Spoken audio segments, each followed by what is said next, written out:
তোমরা সকলে দেখছো all India rankers YouTube channel এবং আজকে আমরা চলে এসেছি এনটিপিসি প্রিভিয়াস ইয়ার কোশ্চেন, যেটা লাস্ট এক্সাম হয়েছিল 2020-21। তার আগের বছরের যে শিফট হয়েছিল 133টা শিফটে এক্সাম হয়েছিল গ্র্যাজুয়েট এবং আন্ডার গ্র্যাজুয়েট বোথ ক্যান্ডিডেটের। এই সমস্ত শিফটে তোমাদের যে টোটাল যে কোশ্চেন সংখ্যা, যেখানে 5,000 প্লাস কিন্তু কোশ্চেন আছে, সেই সমস্ত কোশ্চেনের আমাদের শিফট নাম্বার 30 নম্বর শিফট থেকে এখানে আমাদের আজকের ক্লাস হয়েছে, মানে শুরু হবে আজকে। তো 30 আমাদের এর আগে কিন্তু 29 নম্বর শিফট পর্যন্ত আমাদের কোশ্চেনগুলো হয়েছিল। 40টা করে প্রতিটা আমাদের শিফটে কোশ্চেন আছে, তোমরা সকলেই জানো সেটা। এবং আমাদের আজকে শিফট শুরু হচ্ছে শিফট নাম্বার 30। তোমরা যারা চ্যানেলে নতুন রয়েছো এখনই তোমরা সাবস্ক্রাইব করে রাখো, এবং এই চ্যানেলে কিন্তু তোমরা প্লেলিস্টে আগের 29টা ক্লাস কিন্তু তোমরা পেয়ে যাবে, তার প্লেলিস্ট করা রয়েছে। তোমরা যারা নতুন রয়েছে অবশ্যই সাবস্ক্রাইব করে রাখবে এবং লাইক কিন্তু সকলে করে দেবে, শেয়ার ম্যাক্সিমাম তোমাদের হওয়া চাই।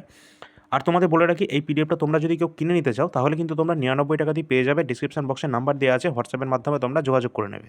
তো চলো আজকের আমাদের ক্লাস শুরু হচ্ছে এখান থেকে। আমাদের যে ফার্স্ট যে কোয়েশ্চেন রয়েছে, মণিপুরের মহিলা ভারোত্তোলন নাম বলো যিনি ভারতের সর্বোচ্চ ক্রীড়া সম্মান রাজীব গান্ধী খেলরত্ন পুরস্কার 2018-তে সম্মানিত হয়েছেন। তো তিনি কিন্তু মীরাবাই চানু ছিলেন, যিনি কিন্তু একজন ভারোত্তোলন, অর্থাৎ তিনি কিন্তু একজন ওয়েট লিফটিং ছিলেন, এবং এখানে কিন্তু তিনি রাজীব গান্ধী খেলরত্ন পুরস্কারে সম্মানিত হচ্ছেন, যেটা কিন্তু মণিপুরের থেকে তিনি কিন্তু বিলং করছেন। 2018 সালে তিনি পেয়েছিলেন, কারণ এক্সামটা হয়েছিল 2021-এ, সেই সময়কার তোমাদের নোটিফিকেশন ছিল এটা। তো সেই জন্য তখনকার কারেন্ট অ্যাফেয়ার্স জিজ্ঞাসা করা হয়েছে। সুতরাং তোমাদের কিন্তু বর্তমান কারেন্ট অ্যাফেয়ার্স তোমাদের দেখতে হবে। 2025-এ এই যে মেজর ধ্যানচাঁদ খেলরত্ন পুরস্কার রয়েছে, যেটাকে কিন্তু আমরা রাজীব গান্ধী খেলরত্ন পুরস্কার বলে থাকি, এই যে পুরস্কারটা 2025-এ কে পেয়েছে, তোমাদের এটাই কিন্তু একদম তোমাদের মানে ম্যাক্সিমাম কিন্তু শিফটে কিন্তু জিজ্ঞাসা করা হবে। তো এখানে আমাদের রাইট অ্যান্সার হয়ে যাবে কোনটা, মনু ভাকের। তিনি কিন্তু তোমরা সকলেই জানো, তিনি কিন্তু অলিম্পিকে তিনি শুটিংয়ের সাথে যুক্ত ছিলেন এবং তিনি এই পুরস্কারটা জয়লাভ করেছেন। এর সাথে তিনি কিন্তু এই অলিম্পিকে দুটো ব্রোঞ্জ মেডেল কিন্তু তিনি পেয়েছেন। তোমরা সকলে সেটা জানো, আগের ক্লাসে আমরা বলেছিলাম। এবং এই যে মনু ভাকের পেয়েছে, টোটাল মোট কতজন পেয়েছে? 4জন কিন্তু পেয়েছে এই রাজীব গান্ধী খেলরত্ন পুরস্কার এবং মেজর ধ্যানচাঁদ খেলরত্ন পুরস্কার। তো 5জনের মধ্যে হচ্ছে একজন মনু ভাকের, যিনি শুটিংয়ের সাথে সম্পর্কিত; হরমনপ্রীত সিং, যিনি কিন্তু হকির সাথে সম্পর্কিত; ডি গুকেশ, তোমরা কিন্তু নামটা অনেকেই শুনেছো, ডি গুকেশ, তিনি কিন্তু চেস অর্থাৎ দাবা প্লেয়ার; এবং প্রবীণ কুমার, তিনি কিন্তু একজন প্যারা অ্যাথলেটিক্স। ঠিক আছে, এই 4জন ব্যক্তি যারা কিন্তু এই রাজীব গান্ধী খেলরত্ন পুরস্কার পেয়েছে 2025-এ।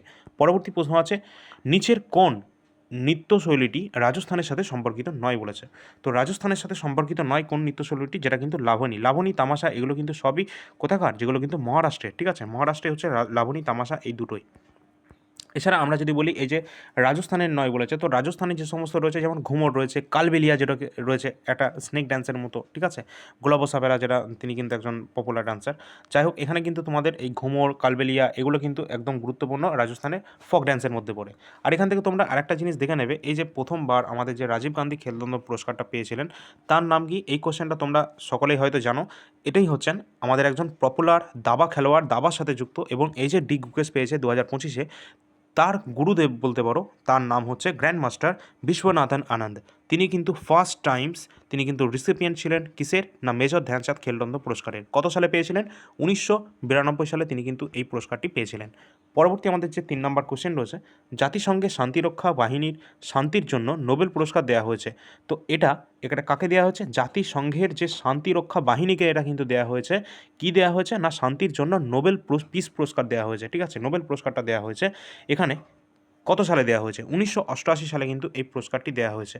তো এখান থেকে আমাদের দেখে নিতে হবে 2024-এ এই নোবেল পিস প্রাইজ কে জিতেছেন। 2024-এ নোবেল পিস প্রাইজ, যেটা কিন্তু লাস্ট দেওয়া হয়েছে, নিখন হিদাঙ্কো, তিনি কিন্তু পেয়েছেন 2024-এ এই নোবেল পিস প্রাইজ। ঠিক আছে, এখান থেকে কিন্তু প্রশ্ন অবশ্যই জিজ্ঞাসা করা হয়। পরবর্তী প্রশ্ন আছে, সূর্যের দিকে মুখ করে সূর্যমুখীর নড়াচড়াকে কী বলা হয়? মানে সূর্যমুখী যে ফুল রয়েছে, সে কিন্তু সূর্যের দিকে মুখ করেই হয়। মানে এগুলো হচ্ছে তোমাদের বিজ্ঞানের যে চলন এবং গমন যে চ্যাপ্টার থেকে, সেখান থেকে জিজ্ঞাসা করছে। তো এটাকে আমরা বলবো এক ধরনের ট্রফিক চলন। এই ট্রফিক চলন যে নিয়ন্ত্রণ করে কোন হরমোন, সেটা তোমরা অবশ্যই সেটা বলো যারা যারা দেখছো। এখানে কিন্তু ফটোট্রফিক অর্থাৎ ফটোট্রপিজম আমাদের কিন্তু রাইট অ্যান্সার হয়ে যাবে। এই ধরনের চলনটাকে আমরা বলি ফটোট্রপিজম বা ফটোট্রফিক চলন, আমরা কিন্তু এটাকে বলে থাকি। পরবর্তী আমাদের প্রশ্ন আছে, ভারতের প্রথম মেট্রো রেল এটা কখন চালু হয়েছিল? এটা কখন চালু হয়েছিল এবং কোথায় চালু হয়েছিল? ভারতের প্রথম মেট্রো রেল, যেটা কিন্তু কলকাতায় চালু হয়েছিল, কলকাতা মেট্রো রেল, যেটা কিন্তু 24 আগস্ট 1984 সালে, এখানে কিন্তু 24 অক্টোবর 1984 সালে কলকাতায় কিন্তু আমাদের ভারতের প্রথমবারের জন্য এই মেট্রো রেলওয়ে এটা কিন্তু চালু হয়েছিল। পরবর্তী প্রশ্ন আছে, সিন্ধু সভ্যতায় আবিষ্কৃত প্রথম স্থান কোনটা? প্রথম যে স্থানটা ছিল আমাদের আবিষ্কৃত সাইটের মধ্যে, প্রথম যে সাইটটা, সেটা কী ছিল? যেটা ছিল হরপ্পান সাইট। হরপ্পা সাইট এটা কত সালে কে আবিষ্কার করেছিলেন? এটা কিন্তু 1921 সালে আবিষ্কার করা হয়েছিল কার মাধ্যমে? দয়ারাম সাহানির মাধ্যমে। দয়ারাম সাহানি 1921 সালে এই হরপ্পা সভ্যতাটা আবিষ্কার করেছিল। এটা অনেক বছরের প্রাচীন সভ্যতা, ঠিক আছে? এবং এই যে সভ্যতাটা আবিষ্কার করেছে এর সাথে সাথে কিন্তু এখান থেকে মহেঞ্জোদারো সভ্যতারও জিজ্ঞাসা করা হয়, মহেঞ্জোদারো কত সালে আবিষ্কার করা হচ্ছে? এই মহেঞ্জোদারো যে সভ্যতাটা এটাও কিন্তু তোমাদের 1922 সালে পরের বছর রাখাল দাস বন্দ্যোপাধ্যায় তিনি কিন্তু এই মহেঞ্জোদারো সভ্যতা আবিষ্কার করেছেন। এখান থেকে তোমাদের কিন্তু প্রশ্ন আসে। আর সিন্ধু সভ্যতার একটা সাইট আছে যেটা হচ্ছে ধোলাভিরা। এই ধোলাভিরা হচ্ছে তোমাদের কোথায় অবস্থান করছে? যেটা গুজরাটে অবস্থান করছে এবং এটা কিন্তু 2021-এ ইউনেস্কো ওয়ার্ল্ড হেরিটেজ সাইটের অন্তর্ভুক্ত হয়েছে, ঠিক আছে? আর এখানে কী ছিল, কেন এটা বিখ্যাত? তার কারণ হচ্ছে এখানে বিরাট জলাশয় পাওয়া গেছে। আর হরপ্পায় তো ম্যাক্সিমাম তোমাদের কিন্তু সব কিছুই পাওয়া গেছে। তাছাড়া মহেঞ্জোদারোতে কিন্তু তোমাদের বড়সড় একটা স্নানাগার পাওয়া গেছে, তার সাথে সাথে ওখানে শস্যাগার পাওয়া গেছে বড়সড়। তো এই ধরনের কিন্তু সমস্ত জিনিসগুলো তোমাদের একটু দেখে রাখতে হবে। পরবর্তী প্রশ্ন আছে, ভারত সরকার সর্বোচ্চ আইন কর্মকর্তা কী? ভারত সরকারের সর্বোচ্চ আইনি কর্মকর্তা, যেটাকে আমরা বলি কি একদম হায়েস্ট ল অফিসার আমাদের ভারতের, সে কে? সে হচ্ছে অ্যাটর্নি জেনারেল। এই যে অ্যাটর্নি জেনারেল ইনি কত নম্বর আর্টিকেলের মাধ্যমে নিযুক্ত হয়? কার মাধ্যমে নিযুক্ত হয়? এই যে অ্যাটর্নি জেনারেল রয়েছেন এনার সম্পর্কে প্রথমে দেখতে হবে কত নম্বর আর্টিকেল থেকে আমরা জানতে পারি। আর্টিকেল নাম্বার 76, 76 নম্বর আর্টিকেলের মাধ্যমে আমরা জানতে পারি যে অ্যাটর্নি জেনারেল সম্পর্কে। এবং এই অ্যাটর্নি জেনারেলকে অ্যাপয়েন্টমেন্ট কে করে থাকে? ভারতের প্রেসিডেন্ট অফ আওয়ার ইন্ডিয়া তিনি কিন্তু অ্যাপয়েন্টমেন্ট করেন এই আমাদের অ্যাটর্নি জেনারেলকে। ইনি কত বছরের জন্য নিযুক্ত হবে বা ঠিক হবে এটা কিন্তু সম্পূর্ণটা ঠিক করা হয় প্রেসিডেন্টের মাধ্যমে। প্রেসিডেন্ট কত বছরের জন্য এনাকে নিযুক্ত করছেন সেটা সব কিছু প্রেসিডেন্টের উপর নির্ভর করা হয়। এবং 76-এর আর্টিকেল থেকে আমরা কিন্তু অ্যাটর্নি জেনারেল সম্পর্কে জানতে পারি। এবং ইনার কাজ হচ্ছে ভারত সরকারকে আইনি পরামর্শ দান করা, এটা হচ্ছে মূল কাজ। এবং ইনাকে সাহায্য করার জন্য ভারতে কিন্তু একটা পোস্ট রয়েছে, সেটা কিন্তু সলিসিটর জেনারেল, যদিও সেটা সাংবিধানিক পোস্ট নয়। তোমাদের বলে রাখি ভারতের আমাদের বর্তমান অ্যাটর্নি জেনারেলের নাম কি, যেটা কিন্তু পরীক্ষায় কিন্তু একদম ডাইরেক্ট জিজ্ঞাসা করা হবে। অ্যাপয়েন্টমেন্টের ক্লাসেও তোমাদের বলা হয়েছে, সেই ক্লাসটা যে দেখে না থাকলে দেখে নেবে, এই চ্যানেলেই দেওয়া রয়েছে। আর ভেঙ্কটরমণি, তিনি কিন্তু বর্তমানে অ্যাটর্নি জেনারেল পদে রয়েছেন। এবং ইনাকে সাহায্য করার জন্য, অ্যাসিস্ট করার জন্য একজন রয়েছে, তার নাম হচ্ছে কি আমাদের সলিসিটর জেনারেল। বর্তমানে সলিসিটর জেনারেল কে রয়েছেন? তুষার মেহতা, আমরা অনেকেই জানি এটা। এবং আমাদের এখান থেকে একটা কোশ্চেন জিজ্ঞাসা করা হয়, প্রথম অ্যাটর্নি জেনারেল কে ছিলেন? প্রথম অ্যাটর্নি জেনারেল কিন্তু ছিলেন কে? এম.সি. সেতালবাদ। এম.সি. সেতালবাদ তিনি কিন্তু প্রথম অ্যাটর্নি জেনারেল ছিলেন। বর্তমান আর ভেঙ্কটরমণী রয়েছেন। এবং তোমাদের আরেকটা জিনিস দেখতে হবে এখান থেকে, এই যে আমাদের আরেকটা রয়েছে, আমাদের রাজ্যের জন্য কিন্তু একটা আইনি পরামর্শদাতা রয়েছে, তার নাম কি? তার নাম হচ্ছে অ্যাডভোকেট জেনারেল। আমাদের রাজ্যের এক্সামে কিন্তু এটা জিজ্ঞাসা করা হয়েছিল, ঠিক আছে? রাজ্য পিএসসি থেকে আমাদের কেপি এক্সামগুলোতে।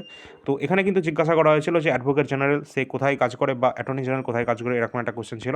অ্যাডভোকেট জেনারেল হচ্ছে রাজ্যকে পরামর্শ দান করে আইন বিষয়ে, এবং অ্যাটর্নি জেনারেল সেটা কেন্দ্র সরকারকে আইনি বিষয়ে মানে পরামর্শ দান করে, ঠিক আছে?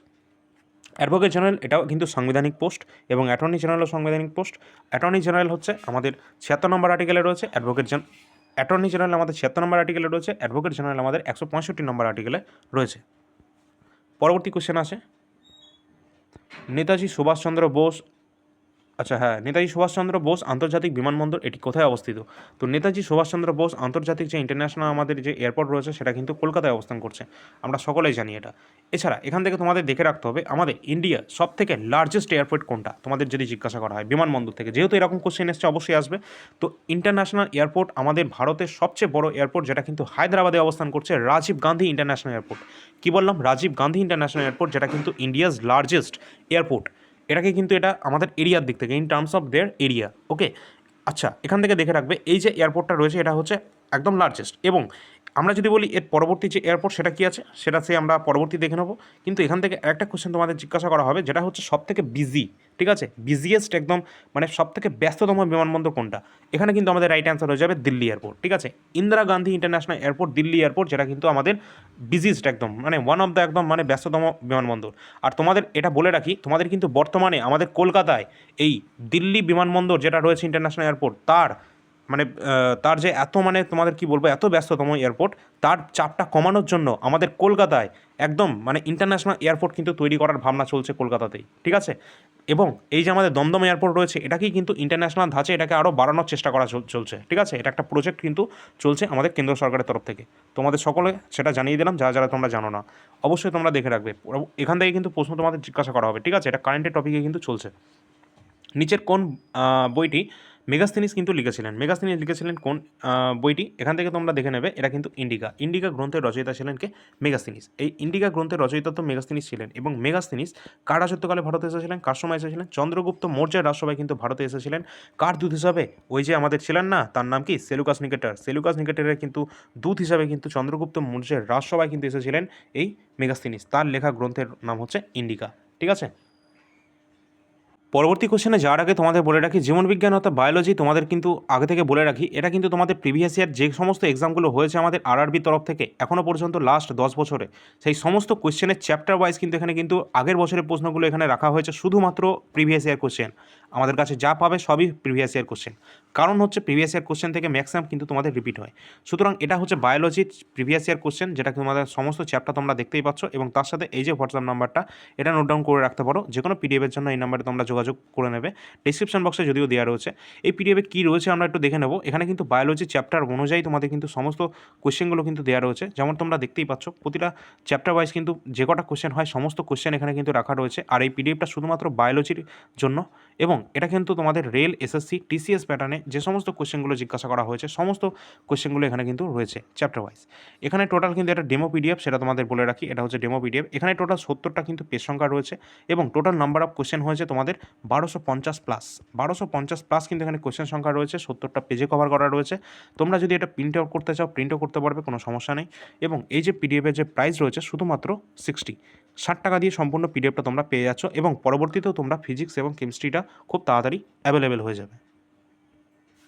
এখানে তোমরা দেখে রাখবে, কারেন্ট অ্যাফেয়ার্স হচ্ছে সবথেকে বেশি গুরুত্বপূর্ণ তোমাদের রেলের এক্সামগুলোতে, কারণ তোমরা সম্প্রতি যে সমস্ত তোমাদের কোশ্চেনগুলো হয়েছে রেলের সমস্ত এক্সামগুলোতে দেখে রাখবে কারেন্ট অ্যাফেয়ার্স প্রচুর পরিমাণে তোমাদের জিজ্ঞাসা করা হচ্ছে। সুতরাং তোমরা যদি কারেন্ট অ্যাফেয়ার্সটা নিতে চাও, তাহলে জানুয়ারি থেকে ডিসেম্বর 2024 কারেন্ট অ্যাফেয়ার্স, যেটা কিন্তু প্রতি মাসে টপ 100 কোশ্চেন আছে, তার মানে টোটাল 2024 টোটাল 12 মাসের 1200 প্লাস কোশ্চেন সংখ্যা হবে, এবং এর সাথে তোমরা একটা কীভাবে জিস্ট পাবে। এই হলো সেই জিস্ট, যেটা হচ্ছে 2024 কারেন্ট অ্যাফেয়ার্সের জিস্ট, যেটা 50টা পেজে কভার করা রয়েছে। ওখানে 1200 প্লাস কিন্তু কোশ্চেন পাবে কারেন্ট অ্যাফেয়ার্সে। তার সাথে এই যে জিস্টটা পাচ্ছ, এটা হচ্ছে অ্যাডিশনাল। এখানে কিন্তু তোমাদের লাস্ট টাইম রিভিশনের জন্য মোস্ট ইম্পর্টেন্ট যে সমস্ত কারেন্ট অ্যাফেয়ার্সগুলো জিজ্ঞাসা করা হতে পারে বা হয়েছে তোমাদের এক্সামে, সেই সমস্ত কোশ্চেনগুলো কিন্তু এখানে রয়েছে। সুতরাং এটা তো একদম ছাড়া যাবেই না। তার সাথে 1200 প্লাস কারেন্ট অ্যাফেয়ার্স পাবে। টোটাল কত টাকায় টোটালটা পাচ্ছ? শুধুমাত্র 80 টাকায় পেয়ে যাচ্ছ কারেন্ট অ্যাফেয়ার্সের এই টোটাল তোমাদের এই প্যাকেজটি। টোটাল 80 টাকায় জানুয়ারি থেকে ডিসেম্বর 2024 কারেন্ট অ্যাফেয়ার্স পেয়ে যাচ্ছ, এবং জানুয়ারি 2025 কারেন্ট অ্যাফেয়ার্সও কিন্তু বর্তমান অ্যাভেলেবেল আছে, যেটা কিন্তু শুধুমাত্র তোমরা 15 টাকায় পেয়ে যাচ্ছ। কত? 15 টাকায় পেয়ে যাচ্ছ জানুয়ারি 2025 কারেন্ট অ্যাফেয়ার্স। আর তোমাদের বলে রাখি, এই যে কারেন্ট অ্যাফেয়ার্স কিন্তু প্রতিটা লাইনে কিন্তু কমন এসেছে, তোমরা এটা দেখতেও পারো। প্রতিটা লাইনে কোশ্চেনগুলো তোমরা কিন্তু এটা দেখে নেবে, একদম কিন্তু বাছাই পড়া প্রশ্ন একদম, ঠিক আছে। প্রতিটা কোশ্চেন তোমাদের ইম্পর্টেন্ট, এগুলো কিন্তু অলরেডি চলে এসেছে বিভিন্ন এক্সামে, ঠিক আছে। তো অবশ্যই এটা কিন্তু তোমাদের বাদ দেওয়া যাবে না, অত্যন্ত গুরুত্বপূর্ণ। এছাড়া সম্প্রতি হয়েছে আমাদের আরপিএফ এসআই 2024 যে কোশ্চেনগুলো, সেখানে 15টা শিফটে এক্সাম হয়েছিল। টোটাল যে সমস্ত কোশ্চেনগুলো ছিল সেই সমস্ত প্রশ্নগুলো তোমাদের কিন্তু চ্যাপ্টার ওয়াইজ এখানে আবার রাখা আছে, যেমন বুক অ্যান্ড অথর থেকে যে সমস্ত প্রশ্নগুলো ছিল সব এখানে রয়েছে। ঠিক সেরকমভাবে অ্যাওয়ার্ড অ্যান্ড অনার অর্থাৎ বুক পুরস্কার সম্মান রয়েছে, আর্ট অ্যান্ড কালচার রয়েছে। ঠিক এইভাবে physics, chemistry, biology, polity, history, geography সমস্ত কোশ্চেন এখানে রয়েছে, এবং কারেন্ট অ্যাফেয়ার্স যে সমস্ত কোশ্চেনগুলো জিজ্ঞাসা করা হয়েছিল আরপিএফ এসআই 2024 এক্সামে, সেই সমস্ত কারেন্ট অ্যাফেয়ার্সও কিন্তু এখানে ইনক্লুড করা আছে। তো টোটাল নাম্বার অফ এখানে টোটাল পেজ সংখ্যা রয়েছে তোমাদের কত? 55টি পেজে কিন্তু কভার করা রয়েছে টোটাল আমাদের কোশ্চেনগুলোকে। আরপিএফ এসআই 2024 জিকে কোশ্চেন, যেখানে কিন্তু টোটাল কিন্তু তোমাদের 55টা পেজে রয়েছে, এবং 35 টাকায় সম্পূর্ণ পিডিএফটা তোমরা পেয়ে যাচ্ছ। কত? 35 টাকাতে। ডেসক্রিপশনে নাম্বার দেওয়া আছে, যে কোনো পিডিএফের জন্য তোমরা ওই নাম্বারে যোগাযোগ করে নেবে। তো বর্তমান আমাদের কাছে এই সমস্ত বর্তমান ইবুক অ্যাভেলেবেল আছে। তো এই যে নাম্বার দেওয়া আছে, এই নাম্বারটা ডিসক্রিপশানে দেওয়াও রয়েছে, এই নাম্বারে তোমরা যোগাযোগ করে নেবে। এবং সবথেকে গুরুত্বপূর্ণ তোমাদের যেমন বলেছি কারেন্ট অ্যাফেয়ার্স এবং এনটিপিসি প্রিভিয়াস ইয়ার কোশ্চেন, যেখান থেকে আমরা ক্লাস করাচ্ছি। এবং তোমাদের বলে রাখি, এসএসসি জিডি 2026কে যারা টার্গেট করছো, 2024 পিওয়াইকিউটা তোমরা কমপ্লিট করে নাও, যেটা তোমরা 50 টাকা পেয়ে যাবে। 53টা শিফটের এখানে সলিউশন পাবে, জিকে কোশ্চেন অবশ্যই। এবং 2025 যে সমস্ত কোশ্চেনগুলো রয়েছে, এসএসসি জিডি কনস্টেবলের কথা বলছি, সেই 2025 কোশ্চেনগুলোকে আমরা চ্যাপ্টার ওয়াইজ এখানে কিন্তু তোমাদের পিডিএফটা রেডি করা হচ্ছে। তোমরা অবশ্যই একটু কিছুদিন ওয়েট করে যাও, সেটাও কিন্তু অ্যাভেলেবেল হয়ে যাবে। তো চলো পরবর্তী আমাদের যে কোশ্চেন রয়েছে, কোশ্চেন কী আছে তার আগে তোমাদের বলে রাখি, এটা কিন্তু এনটিপিসি প্রিভিয়াস ইয়ার কোশ্চেন, ঠিক আছে। এটা যদি পিডিএফ পেতে চাও তাহলে তোমরা 99 টাকায় পেয়ে যাবে। 99 টাকা এখানে 133টা শিফটের সলিউশন পাচ্ছ, ঠিক আছে। এখানে কিন্তু টোটাল কিন্তু দুটো পিডিএফ তোমরা পাবে, 5000 প্লাস কিন্তু এখানে কোশ্চেন সংখ্যা রয়েছে, বুঝতেই পারছো। প্রচুর নাম্বার অফ কোশ্চেন আছে, আর এখান থেকে কমন আসার সম্ভাবনা প্রচুর রয়েছে, কারণ 2024-এ যে সমস্ত এক্সামগুলো হয়েছে সেখানে ম্যাক্সিমাম কোশ্চেন কিন্তু এখান থেকে কমন এসেছে, ঠিক আছে। আর তোমাদের এখানে 300টা কিন্তু পেজ সংখ্যা হয়ে যাবে, যেহেতু তোমাদের 5,000+ কোশ্চেন, তার জন্য কিন্তু এখানে 300+ কিন্তু পেজ সংখ্যা হয়ে যাবে। তো এখানে আমাদের পরবর্তী যে কোশ্চেন রয়েছে, কোশ্চেন নাম্বার কী আছে, নিচের কোন বইটি মেগাস্তিনি, সেটা তো আমরা বললাম। পরবর্তী প্রশ্ন আছে ইউআরএল এ HTTPS তোমাদের আছে কি www.d2h.com/login.php, এখানে কোন উপাদানটি একটি ওয়েব পৃষ্ঠার পথ চিহ্নিত করে? তো এটা আমরা সকলেই জানি, login in PHP। এটা কিন্তু এই যে এটা রয়েছে, এটা কিন্তু ওয়েব পৃষ্ঠার পথকে কিন্তু এটাকে চিহ্নিত করে দেয়। পরবর্তী প্রশ্ন আছে, নিচের কোন শহরটি প্রাচ্যের স্কটল্যান্ড নামে পরিচিত? প্রাচ্যের স্কটল্যান্ড নামে পরিচিত কিন্তু দার্জিলিংয়ের শিলং, যেটা কিন্তু আমাদের কী রয়েছে, এটা কী রয়েছে, আচ্ছা আচ্ছা আচ্ছা, মেঘালয়ের শিলং। আরে ইয়ার, এখানে আমাদের প্রাচ্যের স্কটল্যান্ড বলছে, এটা আমাদের শিলং মেঘালয়ের, ঠিক আছে। তো মেঘালয়ের যে শিলং শৃঙ্গ রয়েছে শিলং, এটা কিন্তু আমাদের প্রাচ্যের স্কটল্যান্ড নামে কিন্তু পরিচিত, ঠিক আছে। পরবর্তী প্রশ্ন রয়েছে, নিচের কোন বিবৃতিটি ভুল আছে? তো এখানে কিন্তু রক্ত সংবহনশীল ইনপুটগুলিতে সাহায্য করে, এটা আমাদের ভুল আছে। পরবর্তী প্রশ্ন আছে, নিচের কোন উক্তিটি কুটির শিল্প সম্পর্কে সত্য নয় বলেছে? তো অগ্রিম প্রযুক্তিগত দক্ষতার প্রয়োজন, এটা কিন্তু কুটির শিল্প সম্পর্কে মানে একদম প্রযুক্ত নয় এটা, ঠিক আছে। শরীর থেকে প্রাণ গেল বিলাপের গানটি আওয়াধ রাজ্যের ড্যাশ নবাবের সাথে যুক্ত। এই যে আওয়াধ যে রাজ্যটা ছিল, এটা কিন্তু ওয়াজিদ আলী শাহের কিন্তু এখান থেকে তিনি নবাব ছিলেন তিনি এখানকার। আর এই যে আমাদের যে বিলাপের যে গানটা ছিল, এই গানটা কিন্তু তারই। এবং এই যে অবাধকে কিন্তু বলেছিল কে? লর্ড ডালহৌসি বলেছিল যে এটা একটা চেরি, আর যেটা কিন্তু আমাদের একদিন মুখে আসবে এরকম একটা কথা বলেছিল লর্ড ডালহৌসি। এই কোশ্চেনটা তোমাদের বিভিন্ন এক্সামে কিন্তু অলরেডি চলে এসেছে। পরবর্তী প্রশ্ন আছে, নিচের কোনটি মানুষের মধ্যে বামনতা, অর্থাৎ যেটাকে আমরা বলি কি যে বেঁটে খাটো, যে তার জন্য দায়ী কোনটা? আমরা সকলেই জানি এই ধরনের যে আমাদের হাইট, যেটাকে আমরা বলি কি গ্রোথ হরমোনের জন্য নির্ধারিত হয়, তাই না?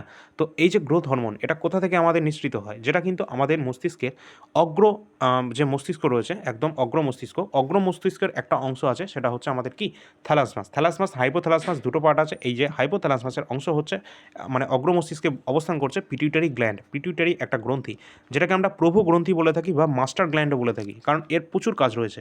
এখান থেকেই কিন্তু নিঃসৃত হয় কি গ্রোথ হরমোন, অর্থাৎ GH, যেটা কিন্তু মানুষের হাইটকে নির্ধারিত করে, ঠিক আছে। এই যে গ্রোথ হরমোন রয়েছে, এটা যদি বেশি মাত্রায় ক্ষরিত হয় তাহলে কিন্তু প্রচুর পরিমাণে তার হাইট বেড়ে যায়, ঠিক আছে। এবং যদি সেটা অল্প মাত্রায় ক্ষরিত হয় তাহলে তার মানে বেটেঘাটো হয় আর কি, মানে তার হাইট খুব একটা বেশি গ্রো হতে পারে না। তো এটা কিন্তু খুব বেশি মাত্রায় কিন্তু দায়ী থাকে তার হাইটের জন্য। পরবর্তী প্রশ্ন আছে, চন্দ্রয়ান-2 এর ল্যান্ডারের নামকরণ হয়েছিল ড্যাশ বিজ্ঞানীর মাধ্যমে? তো আমরা সকলেই জানি যে বিক্রম সারাভাই তিনি, তার নাম অনুযায়ী কিন্তু এই ল্যান্ডার বিক্রমের কিন্তু নামকরণ করা হয়েছিল, যেটা কিন্তু চন্দ্রয়ান-2 এর। আর চন্দ্রয়ান-2 এবং চন্দ্রয়ান-1 এগুলো কবে লঞ্চ করা হয়েছিল এগুলো তোমাদের দেখতে হবে। এগুলো কিন্তু তোমাদের লঞ্চ করা হয়েছিল কবে? চন্দ্রয়ান-1 যেটা কিন্তু 2008 সালে কিন্তু লঞ্চ করা হচ্ছে চন্দ্রয়ান-1। চন্দ্রয়ান-2 লঞ্চ করা হয়েছিল 2019 সালে। এবং চন্দ্রয়ান-3 যেটা কিন্তু লঞ্চ করা হয়েছিল কবে? 2023-এ। এখানে তোমরা দেখবে অক্টোবর 2008-এ কিন্তু তোমাদের চন্দ্রয়ান-1টা যেটা লঞ্চ করা হয়েছিল সেটাও কিন্তু সতীশ ধাওয়ান স্পেস সেন্টার কোথায় অবস্থান করছে? শ্রীহরিকোটা, অন্ধ্রপ্রদেশ থেকে। এই যে 2019 সালে যেটা লঞ্চ করা হচ্ছে 22 জুলাই, এবং 2023-এ আমাদের জুলাই মাসে, এই তিনটেই কিন্তু তোমাদের লঞ্চ করা হয়েছিল কোন জায়গা থেকে? অন্ধ্রপ্রদেশের শ্রীহরিকোটা, এই জায়গা থেকে কিন্তু সতীশ ধাওয়ান স্পেস সেন্টার থেকেই কিন্তু এই তোমাদের কি আছে চন্দ্রয়ান-1, 2 এবং 3 তিনটেই কিন্তু উৎক্ষেপণ করা হয়েছিল। আর এখান থেকে কিন্তু অবশ্যই তোমাদের পরীক্ষা জিজ্ঞাসা করা হবে। আর সব থেকে সাকসেসফুল যেটা বলি সেটা হচ্ছে চন্দ্রয়ান-3। পরবর্তী আমাদের প্রশ্ন রয়েছে, নিচের কোন বিজ্ঞানীর ভারতে পারমাণবিক ক্ষেত্রে কোনো অবদান নেই পারমাণবিক ক্ষেত্রে, যার নাম কি CN রাও। পরবর্তী প্রশ্ন আছে, নিচের কোন দেশ ইউরোপিয়ান ইউনিয়ন এর প্রথম পোস্ট কমিউনিস্ট দেশ হিসাবে সহকামী বিয়েকে বৈধতা করে দেয়? তো এটা কিন্তু চেক রিপাবলিক কিন্তু এটাকে করেছিল, ঠিক আছে।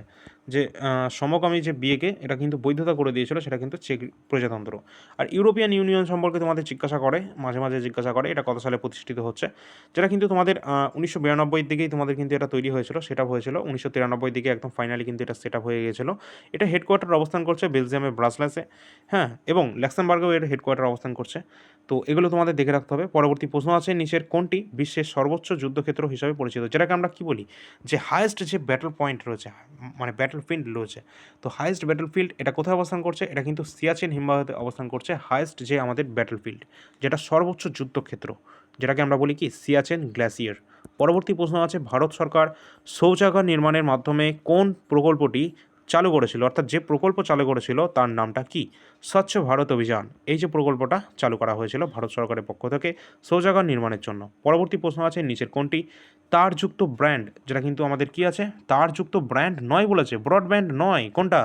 তো অবশ্যই স্যাটেলাইট। স্যাটেলাইট কি তার দিয়ে যুক্ত নাকি? তাই এটা হচ্ছে একটা স্যাটেলাইট আমাদের যে সমস্ত স্পেস স্টেশনে যে সমস্ত স্যাটেলাইটগুলো রয়েছে, যেগুলো পাঠানো হয়েছে, তার মাধ্যমে আমাদের সমস্ত ইন্টারনেট কানেকশান থেকে শুরু করছে, এগুলো সবই তোমাদের রেডিও তোমাদের রিঅ্যাক্টিভিটির মাধ্যমে হচ্ছে, ঠিক আছে? তোমরা সকলে বুঝতেই পারছো সেটা। তো এগুলো কোনো রকমভাবে তার দ্বারা যুক্ত নয়, ব্রডব্যান্ড সিস্টেম কিন্তু নয়, ঠিক আছে? তো পরবর্তী আমাদের প্রশ্ন আছে, নিচের কোনটি এককোষী জীবের কারণে কালাজ্বর হয় বলেছে? তো এককোষী জীবের কারণে কালাজ্বর হয়, যেটা কিন্তু লেশমেনিয়া যেটা কিন্তু আমাদের রয়েছে, যেটা কিন্তু এককোষী জীবের কারণে হয়ে থাকে। আর এখান থেকে তোমাদের জিজ্ঞাসা করা হয়, এই যে কালাজ্বর রয়েছে, কালাজ্বরের ওষুধটা কী আবিষ্কার করেছিল, ঠিক আছে? পরীক্ষায় ডাইরেক্ট জিজ্ঞাসা করা হয়। তো এখানে কিন্তু 1922 সালে কিন্তু এই ওষুধ কিন্তু আবিষ্কার করা হয়ে গেছিলো।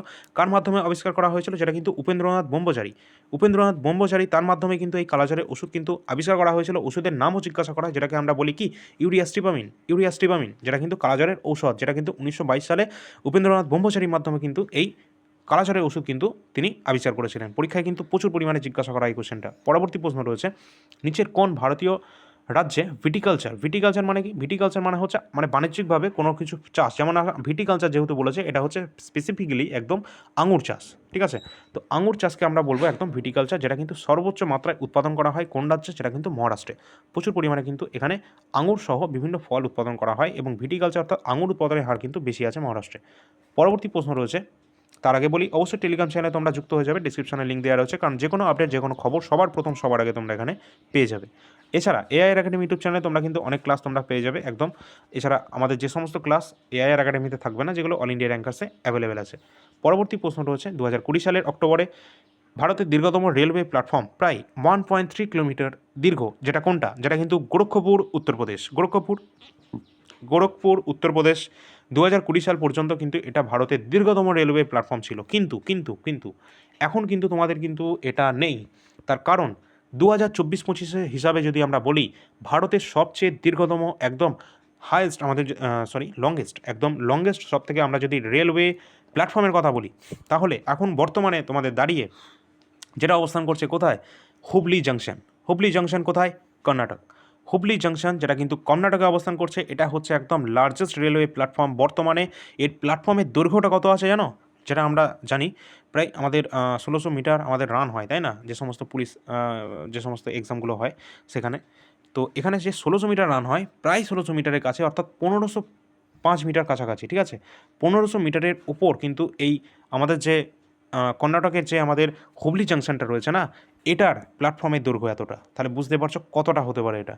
এটা হচ্ছে এখন বর্তমানে 2024-25-এ সব থেকে একদম বড় মানে দীর্ঘতম রেলওয়ে প্ল্যাটফর্ম, যেটা কিন্তু অবস্থান করছে কর্ণাটক রাজ্যে হুবলি জাংশন, ঠিক আছে?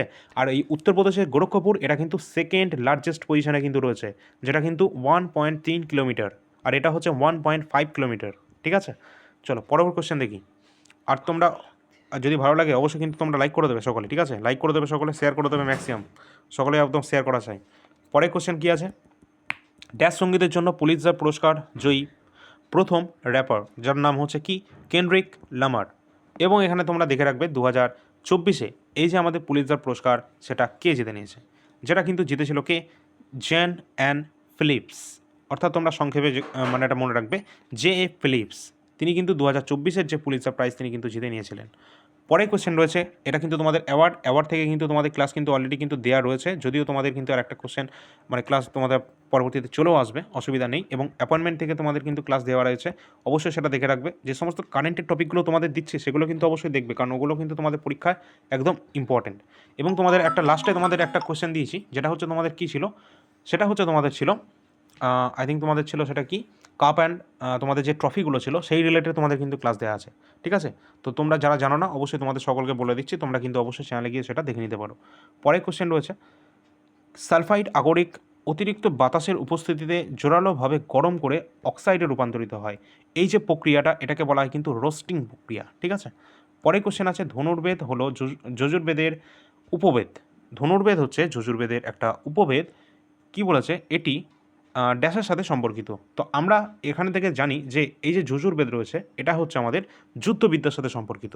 যজুর্বেদটা ধনুর্বেদ যেটা রয়েছে, এটা হচ্ছে আমাদের যুদ্ধবিদ্যার সাথে সম্পর্কিত। এটা একটা ধনুর্বেদ হচ্ছে আমাদের যজুর্বেদের একটা উপবেদ, ঠিক আছে, যেটা হচ্ছে যুদ্ধবিদ্যার সাথে সম্পর্কিত। এছাড়া আরও যে বেদের যে আমাদের ভাগগুলো রয়েছে, যেমন আমরা যে চারটে বেদ রয়েছে, ঋগ্বেদ, সামবেদ, যজুর্বেদ, অথর্ববেদ, এই চারটে যে বেদ রয়েছে এর মধ্যে সামবেদ হচ্ছে আমাদের কি, যেটা কিন্তু গান, সঙ্গীত চর্চা এই সমস্ত নিয়ে আলোচনা করা হয়। যজুর্বেদে আমাদের কি রয়েছে, যজুর্বেদে আমাদের আছে কি, মানে যে সমস্ত যজ্ঞ রয়েছে এই সমস্তের বিধানগুলো রয়েছে। অথর্ববেদে আমাদের কিন্তু রয়েছে কি, জাদুবিদ্যা, মন্ত্রতন্ত্র এই সমস্ত কিন্তু রয়েছে, ঠিক আছে। এবং ঋগ্বেদ হচ্ছে আমাদের কি, সবথেকে প্রাচীনতম বেদ। আর এই ঋগ্বেদের যে আমাদের মানে কি বলবো, এখানকার যে জিনিসগুলো রয়েছে সেগুলো বেশিরভাগ দেবতার সমস্ত মন্ত্রতন্ত্র এই সমস্ত কিন্তু রয়েছে, ঠিক আছে। পরবর্তী প্রশ্ন রয়েছে এটা নীতি আয়োগ। নীতি আয়োগ ভারত সরকারের একটি নিয়ম, এটি প্রতিস্থাপিত হয়েছে। আচ্ছা, এখানে কিন্তু নীতি আয়োগটা আগে কী ছিল, যেটা কিন্তু প্ল্যানিং কমিশন ছিল আগে, তাই না?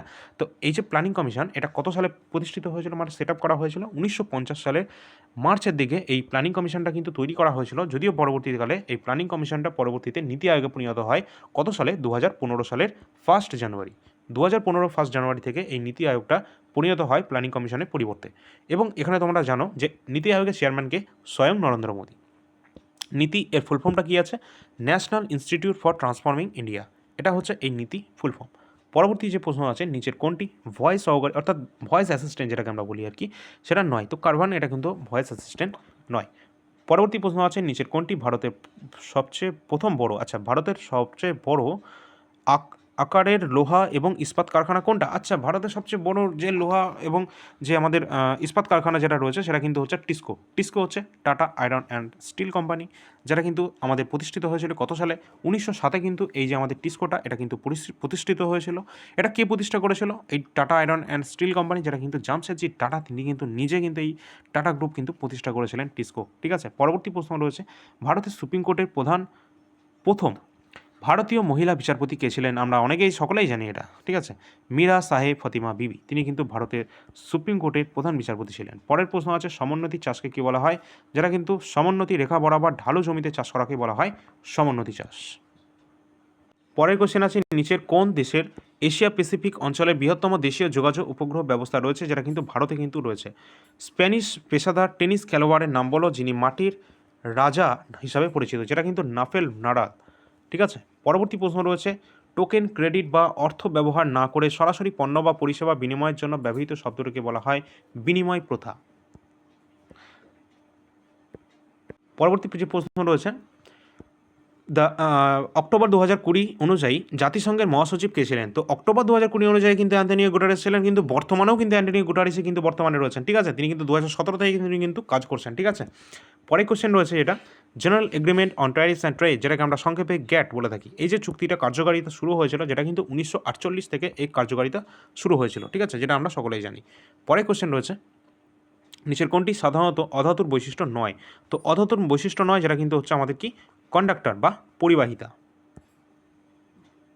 পরবর্তী প্রশ্ন রয়েছে, নিচের কোনটি সাধারণত অধাতুর বৈশিষ্ট্য, যেটা আমরা বললাম পরিবাহিতা বা কন্ডাক্টর। ভারতের বিধানসভা নির্বাচনে যেটা কিন্তু নান অফ দ্য অ্যাবাভ, যেটা কিন্তু নোটা, ঠিক আছে, নোটা তোমরা সকলেই জানো। তো বিকল্পটি প্রথম কখন ব্যবহার করা শুরু হয়েছে, যেটা কিন্তু 2013 সাল থেকে কিন্তু এই যে আমাদের একটা অপশান, যেটা কিন্তু নোটা বলে একটা অপশান কিন্তু আমাদের বিধানসভা নির্বাচনের ক্ষেত্রে প্রথম কিন্তু এটা চালু হয়েছিল, নোটা।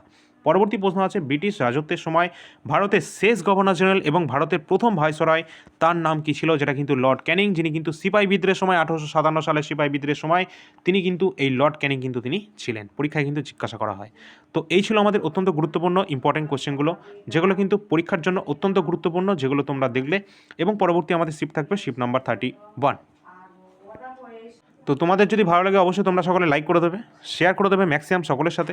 এবং পরবর্তী আমাদের 31 নাম্বার কিন্তু শিফট নিয়ে চলে আসবো আমরা পরবর্তী ক্লাসগুলোতে। অবশ্যই তোমরা কিন্তু লাইক করে দেবে, লাইকের মাধ্যমে জানিয়ে দেবে। এবং পরবর্তী তোমাদের কোনো যদি কনফিউশন থাকে কোনো কোশ্চেন, অবশ্যই সেটা তোমরা কমেন্ট সেকশনে জানাতে পারো, সেই সমস্ত কিন্তু তোমাদের একদম সঠিকভাবে একদম তোমরা জানতে পারবে, ঠিক আছে। কনফিউশন হলে অবশ্যই জানাবে সেটা। এবং পরবর্তী যে ক্লাসগুলো সেগুলো কিন্তু এই চ্যানেলে পরবর্তী আসতে থাকবে। আর তোমাদের এক্সাম কিন্তু তোমাদের শিডিউল করা সম্ভবত রয়েছে, যেটা কিন্তু জুন মাস নাগাদ তোমাদের এক্সাম হতে পারে, ঠিক আছে। যদিও 100% কনফার্ম নয়, একটা নোটিশ তোমাদের ভাইরাল হচ্ছিল, সেই সম্পর্কে তোমাদের জানিয়েছিলাম যে জুন মাসেই তোমাদের কিন্তু তোমরা এই ধরে কিন্তু তোমরা চলবে, কারণ জুলাই অতদূর হয়তো তোমাদের এক্সাম যাবে না, কারণ এসএসসির এক্সামগুলোর পরবর্তীতে সব স্টার্ট হয়ে যাবে। তোমাদের এসএসসি, সিজিএল, সিএইচএসএল, এমটিএ সমস্ত এক্সাম এর পরবর্তীতে পরপর একদম লাইনে আছে, ঠিক আছে। তো আশা করা যায় তোমাদের কিন্তু এর মধ্যে এক্সাম শুরু হয়ে যাবে, জুন পর্যন্ত তোমরা একদম টাইম ধরে রাখতে পারো। আর অবশ্যই তোমরা যদি এই পিডিএফটা তোমাদের যদি সংগ্রহ করতে ইচ্ছা হয়, তাহলে তোমরা কী করবে, ডিসক্রিপশনে নাম্বার দেওয়া আছে, ওই নাম্বারে যোগাযোগ করে নেবে। 99 টাকা পে করে সম্পূর্ণ পিডিএফ তোমরা পেয়ে যাবে। এখানে 5 আর প্লাস কিন্তু কোয়েশ্চেন রয়েছে, সবই প্রিভিয়াস ইয়ার কোয়েশ্চেন। আর আমাদের কাছে বর্তমানে এই সমস্ত পিডিএফ বর্তমানে অ্যাভেলেবেল রয়েছে, এবং এর সাথে বায়োলজিও রয়েছে, যেটা কিন্তু একদম প্রিভিয়াস ইয়ার কোশ্চেন, লাস্ট 10 বছরের বায়োলজি কোশ্চেনগুলো। বায়োলজিটা তোমরা 60 টাকায় পেয়ে যাচ্ছ, এবং অন্যান্য যে সমস্ত পিডিএফগুলো রয়েছে সেগুলো তোমরা এখানে দেখতেই পাচ্ছ।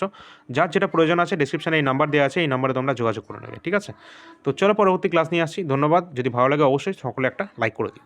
ধন্যবাদ।